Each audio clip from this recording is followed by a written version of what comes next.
자, 우리 지난 시간에 인수분해의 개념에 대해서 배웠지. 그래서 인수분해란 무엇인가 배웠고, 인수분해를 하는 세 가지 방법. 첫 번째, 가장 기본적으로 인수분해는 공통인수를 밖으로 꺼내서 다항식, 즉 합의 형태의 식을 곱의 형태로 만든다. 두 번째는 인수분해 공식을 이용할 수 있는 경우에는 우리가 인수분해 공식을 이용해서 인수분해를 한다. 대표적인 게 뭐가 있었어? 완전제곱식, 합차공식 등등이 있었죠. 자, 그리고 마지막에 뭐였니? 곱도곱 기억나시죠? 최고차항을 곱해서 만드는 수를 정하고 마지막 상수항, 마지막 항을 곱해서 만드는 수를 정하고 대각선으로 곱해서 더했을 때 1차항계수가 나오게끔 유도한다. 자, 1차항계수가 나오게끔 유도를 할 때 부호를 정해준다 까지가 있었어요. 자, 이번 시간에 배울 건 계속 인수분해의 방법인데 앞에서 했던 것보다는 식이 조금 복잡해져요. 항도 많아지고 그 다음에 문자의 개수도 늘어나고 이런 식을 인수분해할 때 어떤 방법을 이용할 수 있을지 한 세 가지 정도로 우리가 방법을 좀 알아보도록 할게요. 자, 첫 번째는 우리가 전개할 때도 우리가 공통 부분이 나오면 어떻게 했었지? 그치, 치환이라는 방법을 이용했었죠. 자, 인수분해할 때도 마찬가지야. 인수분해를 하는 식의 공통 부분이 있다면 우리는 그 부분을 한 문자로 바꾸는, 즉 치환을 이용해서 인수분해를 한다. 예를 들어서 x 플러스 y의 제곱 더하기 4 곱하기 x 플러스 y 플러스 3 이런 식이 있어. 자, 그러면 우리가 이 식을 인수분해할 때 완전제곱식으로 풀고 전개하고 이렇게 되면 너무 항이 많아지면서 오히려 인수분해가 굉장히 복잡하게 돼버려요. 그래서 공통 부분을 발견했다. 공통 부분을 발견했으면 이 부분을 한 문자로 놓고 한번 인수분해 해보자. 그럼 선생님이 x 플러스 y를 a라는 문자로 놓고 한번 치환해서 식을 한번 만들어 볼게. 그러면 a제곱 플러스 4a 플러스 3이 되겠지? 그러면 지금 a에 대한 2차식으로 식이 만들어졌어. 그러면 인수분해 공식으로는 인수분해가 되지 않으니까 우리가 곱더곱을 이용해서 a 곱하기 a, 3 곱하기 1 플러스 플러스 대각선 곱했을 때 3a, 이쪽은 a, 맞아? 둘을 더했을 때 1차항계수 나와야 되니까 정확하게 맞죠? 이렇게 맞니? 아, 그래서 치환을 했을 때 인수분해가 a 플러스 3 그리고 a 플러스 1로 되는구나. 그런데 인수분해 여기서 끝내면 안 되지. 곱의 형태인데요? 안 되지. 왜냐? 치환을 했을 때 주의할 점은 이렇게 치환한 식을 가장 간단히 한 후에 다시 치환한 문자 안에 식을 넣어서 인수분해하는 거야. 자, 그러면 a 자리에 누구 넣어? x 플러스 y 넣을 거잖아. 그럼 x 플러스 y 플러스 3 그리고 a 자리에 x 플러스 y 넣을 거잖아. x 플러스 y 플러스 1 이렇게 처음 식이 인수분해된다. 괜찮죠? 그래서 인수분해식을 봤을 때 공통 부분이 있다면 이 부분을 한 문자로 바꿔서 그 문자에 대한 2차식을 인수분해하는 방법으로 인수분해를 한 후에 그 자리에 다시 식을 넣어서 얘가 이제 a가 있는 자리잖아요. 그죠? 이렇게 x 플러스 y 이쪽에 x 플러스 y는 두 번째 인수에서 a가 들어가 있던 자리지 이렇게 인수분해를 해준다. 이게 바로 치환을 이용하는 방법이야. 자, 두 번째 인수분해하는 방법 중에 두 번째는 자, 적당한 한 끼리 묶는다. 자, 적당한 한 끼리 묶는데 이제 어떤 형태로 한들끼리 묶여야 되는지를 한번 알아보도록 할게. 자, 여기에서 이 적당한 한 끼리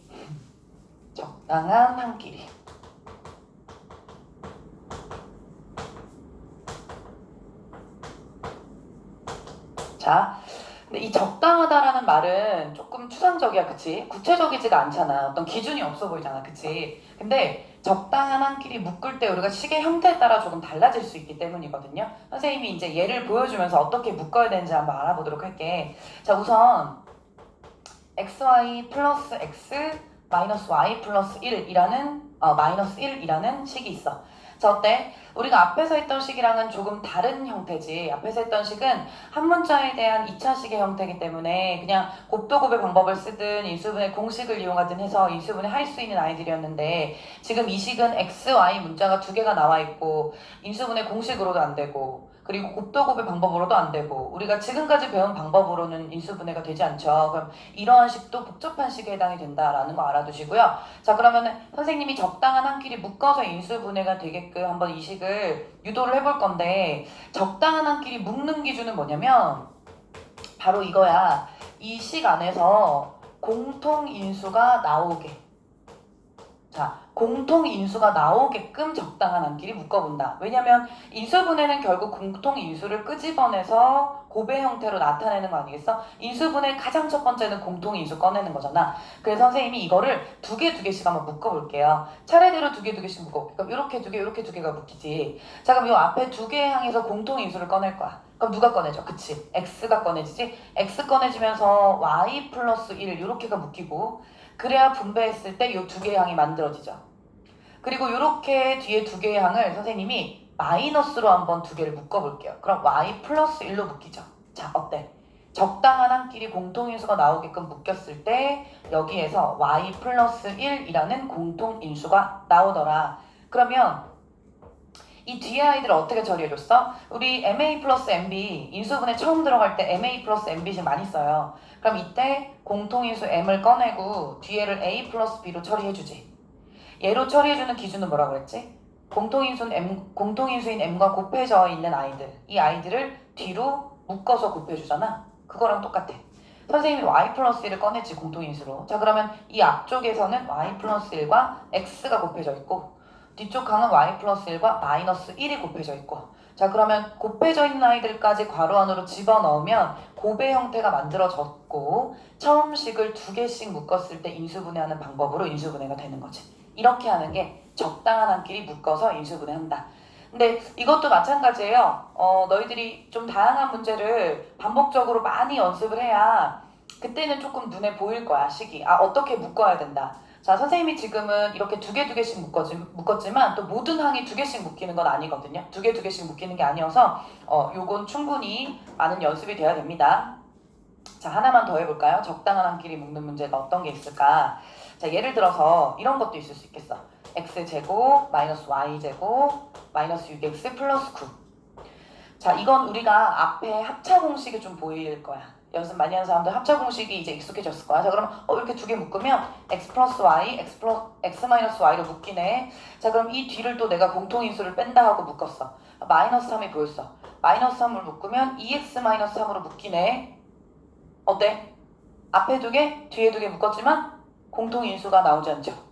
맞지? 여기서는 묶었을 때 공통인수가 나왔어. 근데 여기는 묶었을 때 공통인수가 나오지 않죠? 그럼 우리가 어떻게 하면 돼? 묶는 항의 순서를 바꿔보면 되지.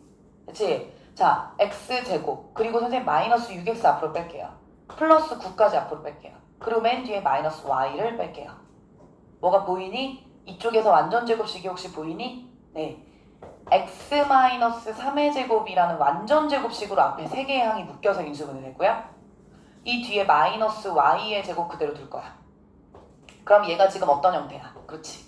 a제곱 마이너스 b의 제곱, 즉 합차로 우리가 인수분해할 수 있게끔 식이 변형이 된 거지. 묶인 거죠. 그쵸? 자, 그럼 앞에 케이스랑 좀 다르지. 앞에는 순서대로 두 개씩 묶어봤더니 바로 공통인수가 만들어져서 인수분해가 됐지만 이 두 번째 식 같은 경우에는 어땠어? 항의 순서를 바꿨지. 항의 순서를 바꿔서 묶어본 거야, 이렇게. 그치? 그래서 무조건 차례대로 두 개씩 묶이는 건 아니구나라는 걸 알 수 있어. 자, 그럼 합차로 인수분해 해보자. a제곱 마이너스 b제곱은 a 플러스 b a 마이너스 b로 인수분해 되지? 근데 이 식보다는 우리가 일반적으로는 문자 상수 순으로 식을 정리하니까 이렇게 써주면 더 좋습니다. 그래서 첫 번째 식은 복잡한 식의 인수분해는 순서를 바꾸어서 이렇게 두 개의 곱, 다항식 두 개의 곱으로 인수분해가 되겠다. 됐어? 자, 그래서 우리가 복잡한 식의 인수분해하는 방법 중에서 적당한 한끼리 묶어서 인수분해하는 방법이 이렇게 된다라는 거 하나 생각해 놓으시면 되고요. 자, 그 다음에 마지막이 뭐가 있냐? 바로 그 식에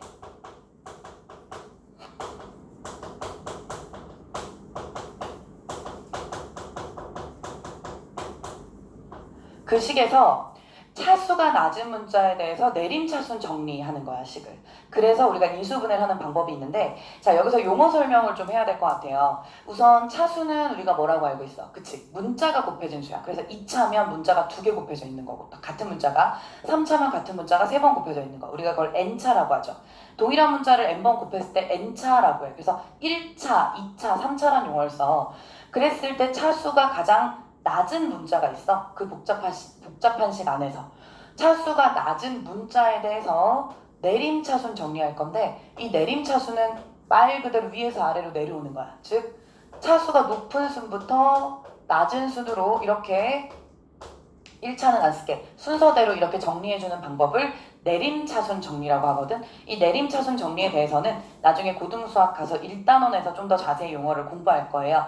그래서 우리가 복잡한 식의 인수분해라는 세 번째 방법은 바로 차수가 낮은 문자를 찾아서 그 문자에 대한 내림차순 정리를 해준다. 식을 정리를 해주는 거야. 식을 정리를 해주는데 기준이 있는 거지. 차수가 낮은 문자, 그리고 내림차순 정리. 이렇게 식을 정리해준다. 자, 예를 들어 어떤 문제를 한번 풀어볼 거냐면 자, 선생님이 예를 좀 풀어볼게. x제곱 플러스 xy 마이너스 4x 마이너스 2y 플러스 4. 자, 이런 식이 있어.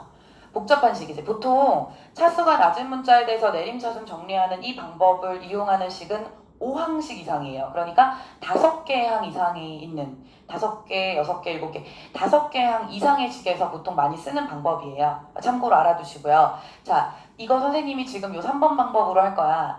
xy 두 개의 문자가 있어. x는 2차고요. 최고차 항이. 이 차수는 당연히 최고차 항을 기준으로 합니다. x는 2차, y가 1차지. 그럼 나는 이 식을 누구로 정리해 줄 거야? 그쵸? y에 대한 내림차순 정리로 해줄 거야. 그런데 y가 최고차 항이라 할 게 없이 1차기 때문에 내가 이걸 y로 정리해 준다는 건 y를 가진 항들을 묶고 y가 없는 항들을 묶어서 이런 형태로 정리해 주는 게 이제 y에 대해서 정리해 주는 거죠. 만약에 이쪽에서 y가 2차가 있었다면 뭐 2차 항이 이 1차 항 앞에 나와 있겠죠. 내림차순 위에서 아래로 내려오는 거니까. 자, 우선 y를 가지고 있는 항이 얘 두 개. 그러면 선생님은 지우면서 정리하거든요. 왜냐면 식이 좀 복잡해지면 하나씩 지우면서 할 때 헷갈리지가 않아. 처음 할 때는 자 x-2 이렇게 묶이죠. 맞지? 자, 그리고 y가 없는 아이들을 정리하니 x제곱 마이너스 4x 플러스 4 이렇게가 돼. 자, 우리 책에는 차수가 낮은 문자에 대해서 내림차순 정리라고 나와 있어.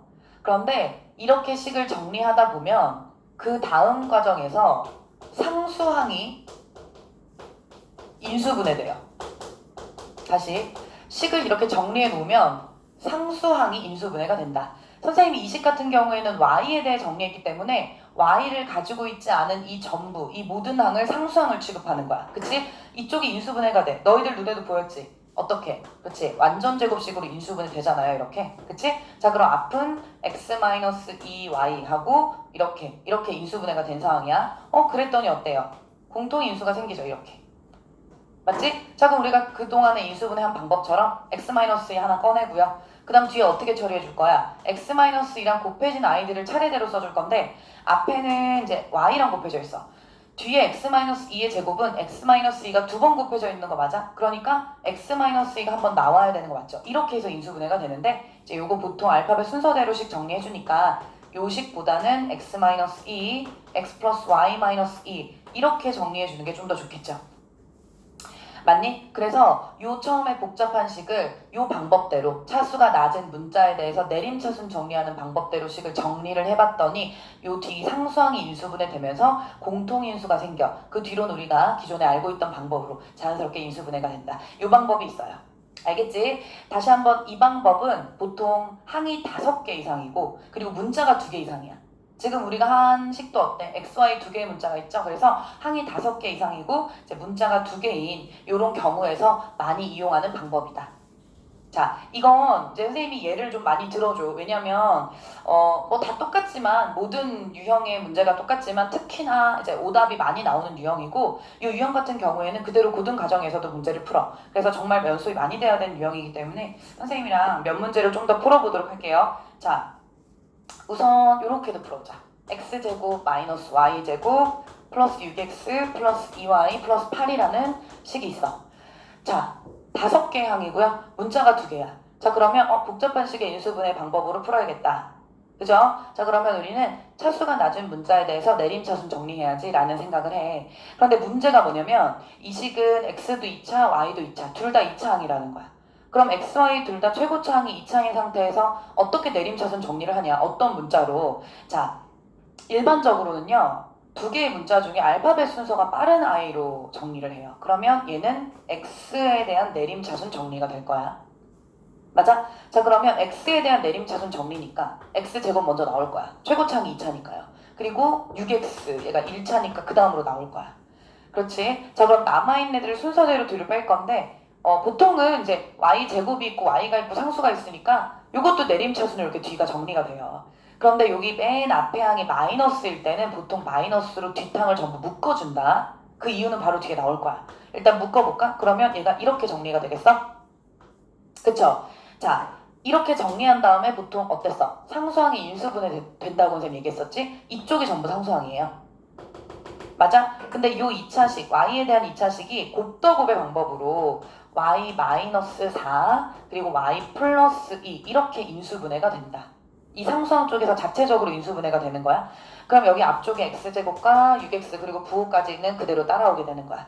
자, 그럼 최종적으로 이 식을 인수분해해야 되는 건데 이 식을 x에 대한 2차식으로 보고 좀 식을 조금 이렇게 범위를 넓게 보셔야 돼요. 이 전체를 인수분해한다고 생각하는 거지. x제곱이고 x 1차항이고 그리고 얘가 상수항이라고 생각하는 거야. 그러면 우리 곱도곱 방법으로 할 거예요. 곱도곱. 그동안 했던 방법. 자, 그럼 x 곱하기 x고요. 이쪽 뒤는 차라리 편하지. 왜냐면 y-4 곱하기 x 플러스 2라고 나와 있잖아. 아예 상수항 자체에서.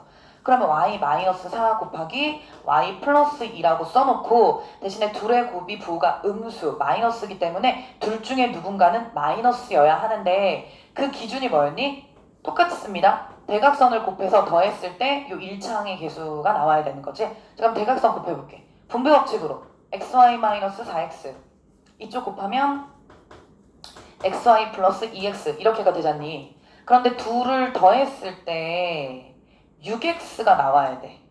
맞아? 둘을 더했을 때 xy항은 없어지면서 6x가 나와야 돼. 그러면 위쪽과 아래쪽 둘 중에 누가 마이너스여야 될까? 그쵸? 위쪽이 마이너스여야겠지. 왜냐면 마이너스가 돼야 마이너 xy가 되면서 xy를 지우고요. 그리고 이쪽에 마이너스 4x를 플러스 4x로 만들어. 그래서 이 둘을 계산했을 때 6x가 되겠지? 그럼 이 마이너스 부호가 그대로 앞으로 따라가는 거야. 이렇게 되는 거예요.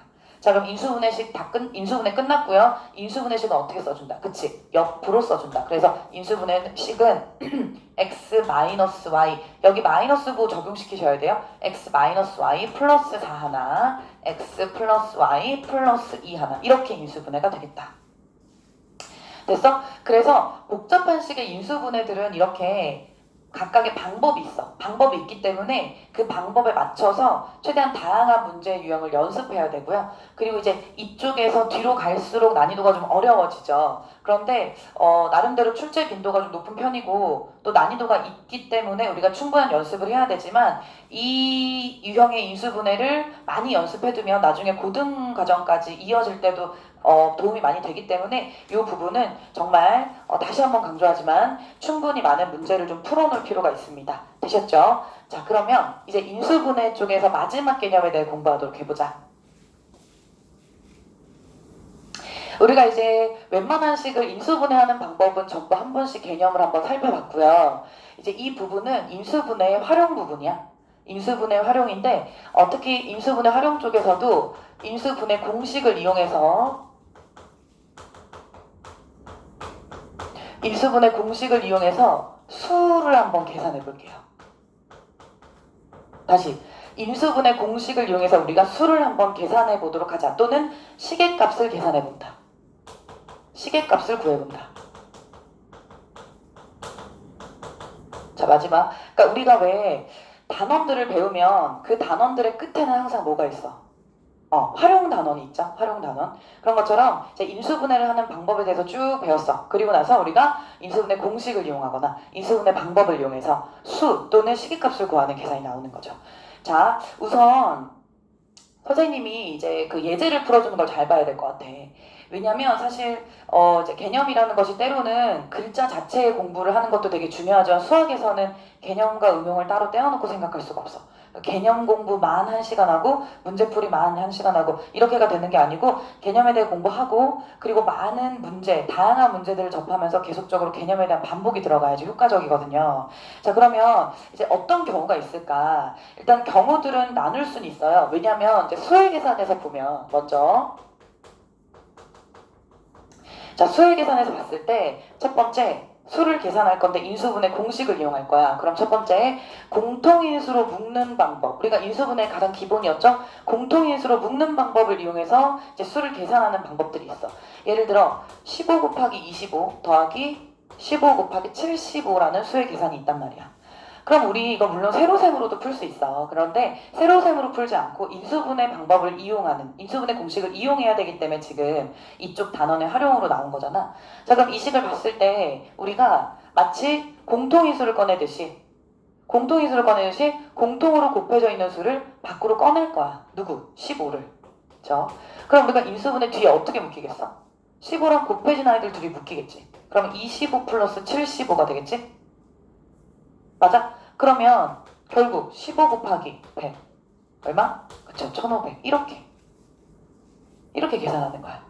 그래서 수의 계산을 할 때 공통인수를 꺼내듯이 수를 계산하는 건 이런 유형의 문제를 풀 때이다. 그래서 마치 공통인수를 꺼내듯이 그 항에 각각 향에 곱해져 있는 아이들을 인수분해를 해서 꺼내서 나머지 아이들과 계산해준다. 이게 이제 공통인수를 이용하는 방법이고요.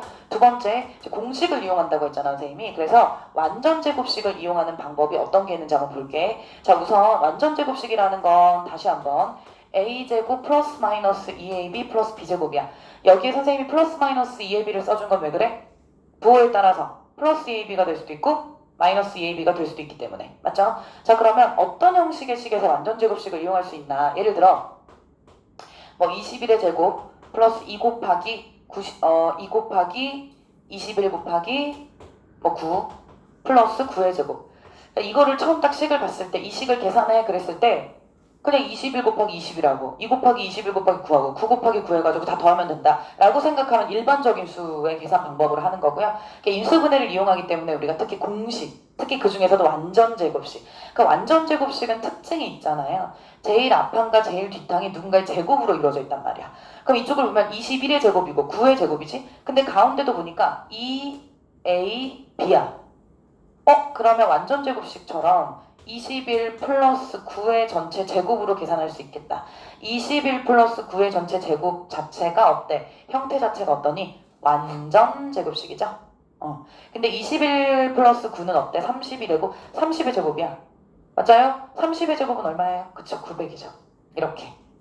맞아? 그래서 이렇게 완전 제곱식을 이용하는 방법도 있구나. 그렇다면 우리가 이렇게 길게 펼쳐져 있는 수의 계산에서 특히 맨 앞항과 맨 뒷항을 봤을 때 누군가의 제곱들로 나올 때는 가운데 항을 의심해 보는 거지. 가운데 항을 의심해 봤을 때 2AB가 성립이 되면 얘는 완전 제곱식으로 수의 계산할 수 있겠구나 라고 생각하면 되는 거야. 되셨죠? 자, 그 다음에 합차 공식을 이용하기. 합차 공식을 이용한다. 자, 합차 공식은 a제곱 마이너스 b의 제곱을 a 플러스 b 그리고 a 마이너스 b로 인수분해하는 방법이 합차 공식이었죠. 완전 제곱식은 이렇게 나와 있는 a를 a 플러스 마이너스 b의 전체 제곱으로 이렇게 하는 게 완전 제곱식의 방법이었고요. 합차 공식은 a제곱 마이너스 b제곱의 형태를 이렇게 인수분해하는 게 방법이었다. 라고 했잖아. 자, 그러면 합차 공식의 대표적인 문제들이 이런 거야. 뭐 예를 들어 97의 제곱 마이너스 3의 제곱이 있어. 자, 그러면 97 두 번 곱하고 3 두 번 곱해서 빼는 게 아니고 이걸 a의 제곱 마이너스 b의 제곱으로 보고 합차 공식으로 풀어보는 거야. 그러면 97 플러스 3 97 마이너스 3 이렇게 된다는 얘기지. 그치? 자, 그러면 97 플러스 3 100이에요. 곱하기 97 마이너스 3은 94예요. 그럼 100 곱하기 94니까 얼마야? 그렇죠. 9400. 이런 식으로 계산하는 방법이 바로 합차 공식을 이용하는 방법이다.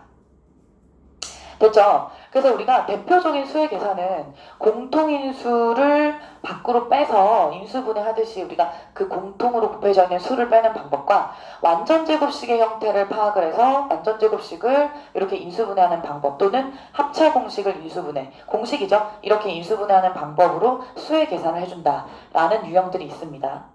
되셨죠? 자, 그 다음에 시계 계산은 어떻게 들어갈까? 시계 계산도 한번 봅시다. 시계값 구하는 문제. 자, 시계값을 구할 때는요, 우선 이 단원이 인수분해잖아. 그럼 사실 수의 계산에서도 식으로 나와 있는 아이들을 전부 인수분해해봤단 말이야. 이렇게 또는 이렇게 또는 이렇게 인수분해해봤지? 마찬가지예요. 시계값을 구할 때도 우리가 주어진 식을 우선 인수분해해야 돼. 그리고 인수분해한 그 자리에 어떤 주어진 시계값이나 어떤 그 수나 식을 대입해서 계산을 하는 건데, 예를 들어서 x가 99래. x가 99일 때 x제곱 플러스 2x 플러스 1의 값을 구해라는 문제가 나는 거지.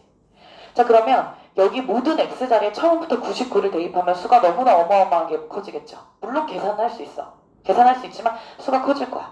근데 내가 구하려고 하는 이 식을 보니까 x 플러스 1의 전체 제곱이라고 해서 완전 제곱식으로 인수분해가 되더라. 그럼 어떻게 하면 돼? 이제 이 x 자리에 그렇지 주어진 값을 넣어서 99 플러스 1의 제곱, 즉 100의 제곱으로 만들어서 만이라는 값을 도출해낸다. 이게 바로 시계값을 구하는 유형이에요. 네. 그래서 모든 인수분해 단원 안에서의 식들은 이제 구하려고 하는 형태는 되게 다양해. 문제 유형은 다양하지만 결국에는 그 식을 인수분해를 하는 거다. 인수분해를 해야 이제 문제 속에서 우리가 답을 쉽게 찾을 수 있다라는 걸 아셔야 되고요. 예를 들어 이런 것도 있어. A가 뭐 루트 2 플러스 1이고 B가 루트 2 마이너스 1이다. 자, 그랬을 때 우리가 어떤 값을 구하고 싶냐면 A제곱 마이너스 B의 제곱값을 구하고 싶다. 자, 이것도 시계값을 구하는 문제죠. 그쵸? 자, 근데 여기 A에 얘를 넣어서 완전 제곱식으로 풀고 얘를 넣어서 이렇게 하진 않는다고요. 왜냐면 인수분해할 거예요. 구하고자 하는가? 자, 그러면 A제곱 마이너스 B제곱은 합차 공식에 의해서 A 플러스 B 곱하기 A 마이너스 B 이렇게 계산이 될 거지. 그럼 나는 이 두 식으로 A 플러스 B 값 찾고 A 마이너스 B 값 찾아서 대입하면 돼. 자, A 플러스 B는 얼마야? 둘을 더하면 1 지워지고 2루트 2가 되겠지? 또 A 마이너스 B는 둘을 뺐을 때 루트 2가 지워지면서 2라는 값으로 나와요. 그러면 요거 두 개 한 번은 더하고 한 번은 빼고 차, 이렇게 한 번 더해보고 한 번 빼서 합차 공식을 이용해서 이 자리에 넣는 거야. 그럼 2루트 2 곱하기 2 이렇게 되는 거지. 그래서 답은 4루트 2 이렇게 찾는 거. 됐죠? 그래서 우리가 인수분해를 이용해서 시계값을 구할 때는 우선 구하려고 하는 그 식을 인수분해 해보고 그 다음 주어진 식을 대입하거나 뭐 식을 변형해서 이렇게 해서 그 인수분해를 이용해서 시계값을 구할 수 있겠다. 됐죠? 자, 그래서 우리가 인수분해 단원에서는 인수분해의 뜻, 인수분해를 하는 방법들 여러 가지가 있었어. 공통인수를 꺼낸다, 공식을 이용한다, 그 다음에 곱더곱 방법, 그리고 복잡한 식의 인수분해 등등 인수분해하는 방법이야. 그리고 마지막에 인수분해 활용해서 뭐가 있었지? 그쵸? 수의 계산. 인수분해를 이용한 수의 계산, 그리고 인수분해를 이용해 시계값을 구하기, 여기까지 정리가 됐어요. 그래서 우선은 그 개념의 순서에 따라서 충분히 많은 연습을 할 필요가 있고요. 그 연습이 끝난 뒤에는 또 반복적으로 내가 틀렸던 걸 계속 확인하면서 좀 반복적으로 공식도 계속 봐가면서, 그리고 특히 복잡한 식의 인수분해 같은 거는 좀 많이 어려울 수 있거든요. 근데 그런 유형의 문제를 계속 풀어보면서 우리가 인수분해를 조금 자유자재로 할 수 있게끔 충분히 많은 연습을 좀 하도록 바랍니다.